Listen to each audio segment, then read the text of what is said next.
오늘 본문은 다윗의 시를 이야기하고 있습니다. 다윗이 쓴 시인데요.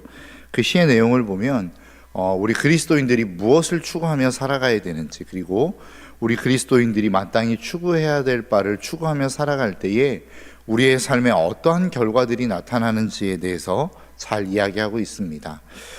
우리나라 옛말에 그 모순이라는 말이 있습니다. 이 말이 그 초나라 때 생겼다고 하죠. 어떤 창과 방패를 파는 사람이 있었습니다. 그러면서 창을 소개하기를, 이 창은 날카롭고 강하여서 어떤 방패라도 뚫을 수 있는 창입니다 라고 소개를 했어요. 그리고 난 다음에 그 옆에 있는 방패를 집어들고, 이 방패는 너무나도 견고하여서 어떠한 무기도 다 막아낼 수 있는 방패입니다 라고 이야기를 했다고 하지요. 그래서 그 옆에서 그 이야기를 듣고 있던 사람이 그렇게 질문했다고 합니다. 그러면 당신이 파는 그 창으로 지금 팔고 있는 그 방패를 찌르면 어떻게 되겠소? 라고 물어봤을 때에 그 창과 방패를 파는 사람이 아무런 말도 못했다라는 겁니다. 그러니까 모순이라고 하는 것은 창과 방패를 이야기하는 것인데 앞뒤의 논리가 맞지 않을 때에 사용하는 말입니다. 어찌 보면 오늘 본문 1절의 말씀이 아마도 그런 말씀이 아닐까라고 하는 생각을 해봅니다. 오늘 본문 1절은 그렇게 이야기합니다. 내가 인자와 정의를 노래하게 한나이다. 여러분, 인자와 정의가 함께 공존할 수 있습니까? 인자라고 하는 말은 원어적인 의미로 놓고 보면 친절, 인자, 자비라고 하는 뜻을 가지고 있습니다. 그러니까 우리나라 말로 표현하고 우리나라 말로 해석되어질 때에 어떻게 보면 사랑에 가까운 단어입니다. 사랑하면 여러분 무엇이 떠오르나요? 보통 잘못하고 부족하고 연약하여도 그것들을 품어줄 수 있고 안아줄 수 있는 것들을 우리는 사랑, 인자, 친절이라고 이야기합니다. 반면에 그 다음에 나오는 단어가 무엇이죠? 정의라고 하는 단어입니다. 정의는 원래 단어의 뜻을 풀이해보자 보면 심판, 재판, 공의, 법령 이런 뜻을 가지고 있습니다. 그러니까 심판, 어떠한 재판, 법령이라고 하는 것은 어떠한 감정적인 것에 호소하는 게 아닙니다. 명확한 사실관계를 따져서 이 사람이 죄가 있으면 그 죄에 대한 반드시 값을 치르는 것이 정의라는 것입니다. 그러니까 인자와 정의가 함께 공존할 수 있는 부분은 아닌 것 같아요. 그런데 오늘 본문은 뭐라고 이야기하냐면 내가 인자와 정의를 노래하겠나이다 라고 이야기하고 있다라는 거예요. 그리고 난 다음에 하는 얘기가 뭐예요? 여호와여, 내가 주께 찬양하리이다. 그러니까 그 인자와 정의를 노래할 건데, 그리고 난 다음에 이어서 나오는 이야기가 뭐냐면 내가 여호와를 찬양하겠습니다 라고 이야기하고 있다라는 것이죠. 이것은 연결되어져 있다라는 이야기입니다. 즉 다른 말로 이야기하면 주님 안에 그 인자와 정의가 함께 공존하고 있다라는 거예요. 우리가 쉽게 이야기하는 것처럼 우리는 다 알고 있어서 수없이 많이 들어와서 이것들이 아무것도 아닌 것처럼 느껴지지만 사실 인자와 정의라고 하는 것은 모순 관계에 있는 것입니다. 맞지 않는 것처럼, 함께 공존할 수 없는 것처럼 느껴지는 두 가지의 모습이고 두 가지의 어떠한 내용이지만 그것을 주님이 모두 다 함께 가지고 있는 속성이다라고 성경은 우리에게 말씀하고 있는 거예요.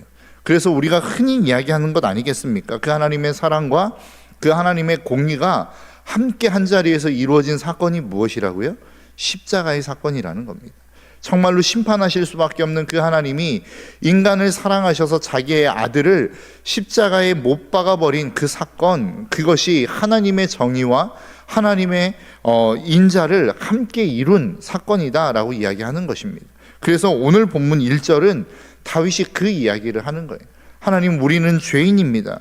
우리는 반드시 하나님 앞에 심판을 받을 수밖에 없는 죄인이지만 하나님이 사랑으로 자신의 아들을 십자가에 못 박으심으로 말미암아 우리를 용서하셨습니다.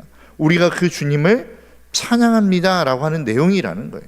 저와 여러분들의 삶 속에 이 하나님을 향한 찬양과 이 하나님을 향한 경배가 날마다 우리의 삶 속에서 끊이지 않는 저와 여러분들의 삶이 되시기를 주님의 이름으로 축복합니다. 우리는 너무나도 많이 들어왔어요. 하나님의 사랑, 하나님의 용서, 하나님의 공의에 대해서 너무나도 많이 들어왔기 때문에 이것이 어떻게 보면 우리에게는 감동이 되지 않고 너무나도 당연한 것처럼 받아들여질 수 있는 것처럼 느껴지지만 사실 이 두 가지를 함께 우리가 경험하지 못한다고 한다면 우리는 한쪽으로 기울어진 신앙생활을 할 수밖에 없다라는 것입니다. 하나님의 사랑에 치우쳐버린, 그래서 하나님은 우리를 무조건 사랑해, 하나님은 우리를 무조건 용서해 라고 이야기한다면 하나님의 그 십자가의 사건의 은혜가 무엇인지 깨닫지 못해요. 반면에 하나님의 사랑을 깨닫지 못하고 하나님의 공의, 하나님의 심판, 하나님의 정의로움에 대해서만 우리가 깨닫고 그것만을 받아들인다고 한다면 어떻습니까? 우리는 하나님을 두려워할 수밖에 없는 거예요. 아, 하나님 또 내가 죄를 졌네요. 어떻게 하죠? 큰일 났습니다. 또 심판받겠네요. 이러한 벌벌벌 떠는 신앙생활을 할 수밖에 없다라는 거예요. 이 정의와 그리고 그 하나님의 인자를 우리가 함께 가지고 있을 때에 내가 하나님 앞에 범죄했을 때 그 하나님이 나를 용서하시는 하나님의 용서가 얼마나 크고 대단한 것인지를 깨닫게 되고 그 하나님의 사랑의 크기와 넓이와 깊이를 우리는 깨달아 알 수 있게 된다는 것입니다. 여러분들의 삶 가운데 하나님의 깊으신 사랑을 날마다 깨닫고 경험하시는 저와 여러분들의 삶이 되시기를 바랍니다. 그와 함께 내가 하나님 앞에서 얼마나 큰 심판을 받을 수밖에 없는 존재였는지, 내가 하루하루를 살아가며 범죄하는 그 범죄가 하나님으로 말미암아 얼마나 큰 진노와 하나님의 얼마나 대단한 그 심판을 내가 감당해야 되는 존재로서 삶을 살아가는지, 그것을 예수 그리스도가 어떻게 감당하셨는지를 깨달음으로 말미암아 그 하나님의 놀라운 은혜와 사랑과 축복이 저와 여러분들의 삶 가운데 가득히 채워지시는 위대한 삶을 살아가시기를 주님의 이름으로 축복합니다. 이것이 함께 경험되어질 때에 살아가는 삶이 어떤 삶입니까? 오늘 본문 2절은 이렇게 이야기하죠. 내가 완전한 길을 주목하오리니. 그러니까 이 정의와 공의를 함께 깨달은 사람, 하나님의 정의와 하나님의 그 인자, 하나님의 사랑을 함께 깨달은 사람이 추구하는 길이 어떤 길이라는 거예요? 완전한 길이라는 겁니다. 그러니까 우리는 사랑만을 강조하면 어때요? 날마다 그렇게 그 하나님의 사랑, 하나님이 또 용서하실 건데 뭐 하나님이 우리를 또 다시 회복시키실 건데 지금 당장 내가 뭐 잘못한다고 해서 뭐 큰 문제 생기겠어? 이러한 생각을 할 수 있다는 거예요. 그것은 잘못되어진 삶이라는 겁니다. 그것은 온전한 하나님의 사랑을 깨닫지 못한 삶이라는 거예요. 반면에 앞에서도 아까 말씀드린 것처럼 정의만을 생각하는 삶은 어떻다는 거예요? 내가 하나님 앞에서 떳떳한 삶을 살면 무엇인가 바리새인처럼 다른 사람들을 정죄하고 판단하고 그렇게 그 사람들을 옥죄이는 삶을 살아갈 수밖에 없지만, 그 하나님 앞에서 또 잘못한 삶을 살면 어떻습니까? 풀이 죽어서 정말로 아무것도 할 수 없는 사람처럼 깊은 나락으로 빠져버리는 삶을 살 수밖에 없다라는 겁니다. 반면에 우리가 그 하나님의 인자와 공의를 함께 경험한 삶은 어떻다는 거예요? 완전한 길로 간다는 거예요. 내가 하나님을 바라보며 정말로 죄짓지 않는 그 하나님의 은혜와 사랑에 감사해서 내가 올바른 길로 가고자 하는 열망을 가지고 내 삶을 하나님 앞에서 점검하며 날마다 그렇게 살아간다라는 겁니다. 의의 길로 살아가기 위하여 몸부림친다는 거예요. 그럼에도 불구하고 내 한계로 말미암아 무너졌을 때에, 그럼에도 불구하고 내 한계로 말미암아 범죄하였을 때에도 담대하게 다시 하나님 앞에 용서를 구하며 회복되어지는 삶으로 나아갈 수 있다라는 거예요. 그렇게 살아가는 삶이 기대하고 소망하는 삶이 어떤 삶입니까? 하나님의 임재를 사모하는 삶이라는 거예요. 그래서 2절 후반절은 이렇게 이야기하지 않습니까? 주께서 어느 때나 내게 임하시겠나이까. 주님, 내가 완전한 길로 가기를 원하는데 주님이 언제 나에게 임하실 겁니까? 라고 지금 기도하는 다윗의 기도예요. 그 이야기는 뭐예요? 내가 주님 앞에 완전한 삶을 살기 위해서 내 힘으로 불가능하다는 겁니다. 내 힘으로 안 된다는 겁니다. 주님이 내 안에 임재하셔야만 이 완전한 삶이 내 삶 가운데 이루어질 수 있다라고 다윗은 지금 고백하고 있는 거라는 것입니다. 저와 여러분들의 삶을 늘 다시 한번 점검해 보셨으면 좋겠습니다. 우리가 이 새벽의 자리까지 나오셨다라고 하는 것은 내가 하나님 앞에서 좀 거룩한 삶, 정결한 삶, 하나님의 뜻대로 살아가는 삶을 우리는 꿈꾸기 때문에 이 자리에 나오신 거 아니에요? 그런데 우리가 날마다 착각하고 잘못 생각하는 게 뭐예요? 내가 하나님의 뜻대로 내 힘으로 살 수 있다라고 착각하는 모습입니다. 하나님, 내가 이만큼 노력하면, 내가 이만큼 열정적으로 살아가면, 내가 하나님의 말씀을 열심히 묵상하고 그 말씀을 읽어내면, 내가 이 새벽의 자리에 나와서 기도하면 하나님 내 힘으로 하나님 앞에서 거룩한 삶, 정결한 삶, 깨끗한 삶을 살아낼 수 있겠죠? 라고 하는 착각을 우리는 한다는 거예요. 그런데 그렇지 않습니다. 여러분, 이 새벽의 기도의 자리를 백날 지켜보십시오. 여러분들의 힘으로, 여러분들의 능력으로 하나님 앞에 정말로 거룩한 삶을 살아갈 수 있습니까? 날마다 우리는 이 자리를 떠나가면 우리의 마음이, 우리의 생각이 무너지는 것들을 경험하지 않습니까? 새벽 기도가 필요 없다는 이야기가 아니에요. 이 새벽 기도의 자리에서 우리가 지금 무엇을 얻고 돌아가야 되는지를 말씀드리는 겁니다. 이 자리에서 내 힘과 내 능력과 어떠한 내 삶의 재능을 키우는 시간이 아니라는 거예요. 이 시간은 어떠한 시간입니까? 하나님의 임재를 잠잠히 기다리고 그 하나님이 내 삶 가운데 임하시기를 소망하는 시간이란 말입니다. 그래서 내 능력치를 최대한으로 키워서 그 능력으로 우리의 삶의 승리를 맛보는 삶이 아니라 우리의 삶은 하나님이 임재하시면 이미 승리를 따놓은 삶을 살아가는 것이라는 거죠. 그래서 우리의 삶 가운데 날마다 우리가 기억하며 소망해야 되는 것은 무엇입니까? 하나님의 임재입니다. 하나님, 나에게 임재하여 주십시오. 내가 완전한 삶을 살고 싶은데, 하나님의 뜻대로 살아가는 삶을 살고 싶은데, 그 하나님께 영광을 올려드리는 삶을 살고 싶은데, 하나님 제발 내 삶 가운데 임재하여 주십시오 라고 하는 그 기도의 소망이 이 아침 저와 여러분들의 삶 가운데 가득히 채워지시기를 주님의 이름으로 축복합니다. 그래서 그 정의와 인자를 소망하는 삶, 그렇게 하나님을 찬양하는 삶은 하나님을 기대하는 삶, 하나님의 임재를 소망하는 삶으로 나아갈 수밖에 없습니다. 그리고 그 하나님이 임재하시는 삶이 어떤 삶인지에 대해서 오늘 본문 3절부터 2절 후반절부터 시작해서 7절까지는 말씀하고 있습니다. 그래서 거의 한 7가지 정도로 말씀하고 있는데요. 첫 번째가 무엇이냐면 완전한 마음으로 내 집안에서 행하리이다. 그러니까 그 하나님의 임재를 사모하고 그 하나님의 임재를 경험한 사람은 어떤 삶을 살아가요? 완전한 마음이 있다라는 거예요. 근데 그 완전한 마음이 어디에서 그 삶을 살아낼 수 있다라는 거예요? 집안에서. 그러니까 여러분 한번 생각해 보시겠습니까? 우리의 집안 하면 어떤 삶이에요? 가장 편안한 삶입니다. 내 밑바닥을 드러내도 가장 안전한 곳이 우리의 집안 아닙니까? 그러니까 많은 사람들 앞에서는 호의를 베풀고 선한 사람이고 좋은 사람인 것처럼 보여지지만 집안에서 내가 살아가는 삶의 모습을 보면 진짜 내가 어떤 사람인지를 알게 된다는 거예요. 내 아내에게, 내 남편에게, 우리의 자녀들에게 내가 어떤 모습으로 그들에게 삶을 대하고 있는지를 놓고 보면 그게 진짜 적나라한 나의 삶이라는 것입니다. 내가 정말로 내 아내에게 함부로 하고 있다면 여러분들의 삶의 수준은 그 수준인 거예요.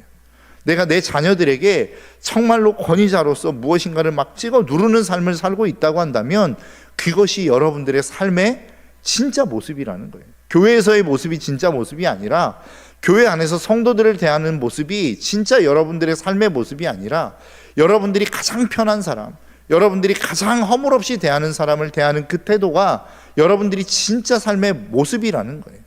그런데 진짜 그 하나님의 임재를 경험한 사람은 어떻다는 거예요? 그 완전한 마음을 집안에서 행한다는 거예요. 가장 편안한 사람에게, 가장 허물 없는 사람에게 그 완전한 마음으로 삶을 살아간다라는 것입니다. 두 번째는 나는 비천한 것을 내 앞에 두지 아니할 것이요 라고 이야기해요. 그 비천한 것은 무엇이냐면 무가치한 것입니다. 무익한 것입니다. 그러니까 여러분, 우리가 봉사를 한다 할지라도 교회 안에서 어떠한 봉사와 헌신을 하지 않습니까? 그런데 그 봉사와 헌신을 하나님이 아닌 사람들을 의식하며 하는 봉사들이 있다는 거예요. 그것들은 무가치한 것들입니다. 사실은 우리에게 별로 유익이 되지 않는 것들이에요. 새롭게 하소서에 홍민김 목사님이라는 분이 나오셨어요. 그래서 그 홍민김 목사님이 간증을 하는데 어떤 이야기를 하셨냐면, 미국에서 사역을 하는데 아이들을 토요일마다 불러서 새벽 기도를 했다는 거예요. 그런데 새벽 기도를 하고 부모님이 오후 한 11시나 돼서 이제 이 아이들을 데리러 오는데 새벽 기도를 마치고 할 일이 별로 없더라는 거예요. 그래서 뭘 할 수 있을까라고 이렇게 둘러보다가 교회 청소를 한번 같이 해보자라고 해서 교회 청소를 한 주 했다는 거예요. 근데 그 교회 청소를 한 주 하는데 누가 들어오시다가 그걸 봤냐면 담임 목사님이 교회에 오시다가 아이들이 청소하는 그 모습을 보셨다는 거예요. 그리고 난 다음에 대예배 속에서 그것을 칭찬하셨대요. 공개적으로. 아이들이 토요일 날 나와서 새벽 기도회를 하고 청소를 하더라. 그러면서 온 성도들에게 칭찬을 했다는 거예요. 근데 원래 홍민기 목사님은 그 청소를 한 주만 하고 마치려고 했는데 담임 목사님이 그렇게 칭찬을 해버리시니까 한 주만 하고 마칠 수가 없는 거예요. 매주 청소를 하는데 문이 열릴 때마다 그 문 쪽을 의식하는데 무엇을 의식하는 거예요? 담임 목사님이 들어오시는지 안 들어오시는지를 의식하기 시작했다는 거예요. 그러면서 홍민규 목사님이 무슨 간증을 했냐면, 적어도 그 당시에 나는 청소하는, 아이들은 모르겠지만 자신이 청소한 이유는 담임 목사님이었다. 그래서 그 청소를 아이들이 어떤 마음으로 청소했는지는 모르겠지만 적어도 내가 한 그 청소는 하나님의 나라에 쌓이지 않았을 것이다 라고 이야기를 하시더라고요. 여러분, 혹시 우리의 삶에 봉사와 헌신, 헌금, 모든 어떠한 교회 안에서의 행위들을 하는 데 있어서 내가 사람을 의식하고 하는 행위라고 한다면 그것 하나님의 나라에 쌓이지 않을 가능성도 높습니다. 여러분, 그것이 우리의 삶 가운데 무엇이 유익하겠습니까? 내가 정말로 하나님을 바라고 하나님의 상급을 바라며 이 일들을 하는 것 아니겠습니까? 그렇다고 한다면 우리가 하는 모든 것들, 이 교회 안에서뿐만 아니라 내가 삶을 살아가며 나아가는 그 모든 일들이 결국 하나님의 나라의 상급으로 쌓여야 될 것인데, 그것이 하나님의 나라의 상급으로 쌓이기 위해서는 우리가 하나님을 바라보며 그 일들을 감당할 수 있어야 된다는 거예요. 저와 여러분들의 삶이 그러한 삶이 좀 되셨으면 좋겠습니다. 내가 정말로 완전한 길, 그 하나님의 사랑과 정의를 내 마음 가운데 깨닫고 그 하나님을 찬양하는 삶을 살아가는 사람은 하나님을 의식하며 살아간다라는 것입니다. 세 번째는 무엇입니까? 배교자들의 행위를 미워한다는 거예요. 그 배교자들의 행위 이후에 바로 나오는 게 무엇입니까? 나는 어느 것도 붙들지 아니하리이다. 그러니까 배교자 하면 우리가 보통 종교를 떠나고 종교를 바꾼 사람들을 생각하지 않습니까? 그런데 다윗의 입장에서 봤을 때 배교는 뭐예요? 하나님 이외에 다른 것들을 의지하는 것입니다. 하나님 이외에 다른 것들을 바라보는 것이 다윗은 배교라고 보았던 거예요. 그 다음 네 번째는 뭐예요? 사악한 마음이 내게서 떠날 것이니 악한 일을 내가 알지 아니하리로다. 여기서 알다라고 하는 단어는 뭐예요? 경험을 통해서 아는 것입니다. 그러니까 하나님을 찬양하는 사람은 악한 길에 서지 않는다는 거예요. 악한 것들을 경험하지 않는다는 거예요. 악한 길에 서지 않는다라고 하는 것을 의미합니다. 다섯 번째, 자기의 이웃을 은근히 헐뜯는 자를 내가 멸할 것이요. 그리고 난 다음에 눈이 높고 마음이 교만한 자를 내가 용납하지 아니하리로다. 그러니까 결국은 이웃을 헐뜯는 사람은 왜 헐뜯는다는 거예요? 교만하기 때문이라는 거예요. 내가 높아지고 싶기 때문이라는 거예요. 내가 그 사람보다 높지 않기 때문에 그 사람을 끌어내려서라도 내가 그 사람보다 높은 자리에 올라가고 싶은 것이 헐뜯는 사람들의 마음의 특징이라는 겁니다. 그러나 그 완전한 길, 하나님의 임재를 사모하는 자는 다른 사람을 헐뜯지 않는다라고 이야기하고 있다라는 거예요. 그리고 난 다음에 여섯 번째는 뭘 이야기하냐면, 내 눈이 이 땅에 충성된 자를 살펴 나와 함께 살게 하리니 완전한 길에 행하는 자가 나를 따르리로다. 나와 함께 완전한 길을 따르는 자가 함께 동역하는 역사들이 일어나게 된다라고 이야기하는 거예요. 마지막 일곱 번째로, 거짓을 행하는 자는 내 집안에 거주하지 못하며 거짓말하는 자는 내 목전에 서지 못하리로다 라고 이야기해요. 거짓이 없고 정직한 길을 걸어가게 된다라고 이야기하는 거예요. 그러니까 2절 후반절부터 시작해서 7절까지 이야기하는 게 무엇입니까? 내가 하나님을 예배하고 하나님을 찬양하며 그 하나님의 임재 가운데 살아가는 사람의 삶은 어떻다는 거예요? 정결하다는 거예요. 거룩하다는 거예요.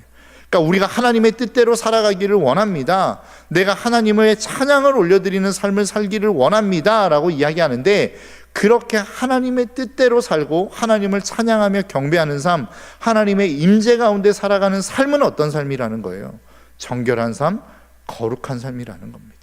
무엇인가 대단한 어떠한 업적을 이루는 것도 아니요, 대단한 어떠한 성과를 만들어내는 것도 아니라 내 스스로가 거룩해질 뿐만 아니라 내 주변이 거룩해지는 역사를 만들어내는 삶, 이게 하나님의 임재 가운데 살아가는 삶이라는 거고 성경은 우리에게 말씀하고 있는 거예요.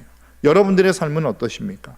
여러분들의 살아가는 그 하루하루의 삶이 자꾸 다른 사람 가운데, 여러분들의 삶 가운데 거룩함의 삶의 모습이 묻어나기 시작하십니까?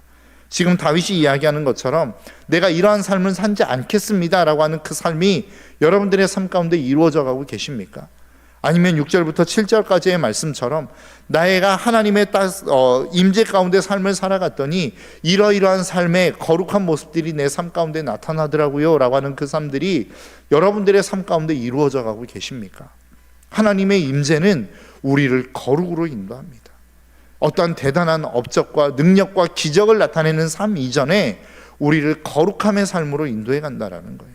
정결함의 삶으로 인도해 간다라는 거예요. 거짓이 없는 삶, 무엇인가 완전을 행하여 살아가는 삶, 다른 사람에 대해서 왈가왈부하지 않는 삶, 무엇인가 다른 사람들을 품어주고 사랑해 줄 수 있는 삶으로 나아간다라는 것입니다. 그래서 여러분, 예수 그리스도가 희망이라고 하는 이야기가 여기에 있는 거예요. 예수 그리스도를 믿는 사람은 따뜻한 삶을 살아내는 것입니다.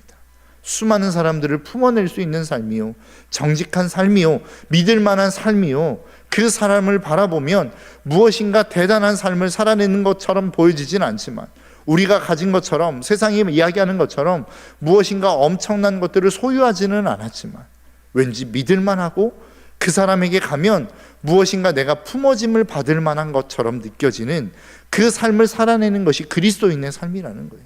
그래서 그리스도인이 많아지면 이 세상은 따뜻해지게 되어 있습니다. 하나님의 임재를 소망하는 사람, 그 임재 가운데 살아가는 사람이 많아지면 이 땅은 따뜻한 세상이 되어질 수밖에 없다는 거예요. 그래서 예수 그리스도가 이 땅의 유일한 희망이라는 것입니다. 다른 말로 표현하면 그 예수 그리스도를 모신 저와 여러분들이 이 세상의 희망이라고 성경은 우리에게 말씀하고 있는 것입니다. 여러분, 오늘 하루의 삶이, 그리고 매일매일 살아가는 저와 여러분들의 삶이 그러한 희망의 삶으로 살아갈 수 있는 저와 여러분들의 삶이 되시기를 바랍니다. 이 희망의 삶은 하나님의 임재로부터 시작하는 것입니다. 그리고 그 하나님의 임재는 우리의 삶의 정결함과 거룩함으로 열매 맺는 거예요. 저와 여러분들의 삶이 그러한 삶이 되시기를 주님의 이름으로 축복합니다.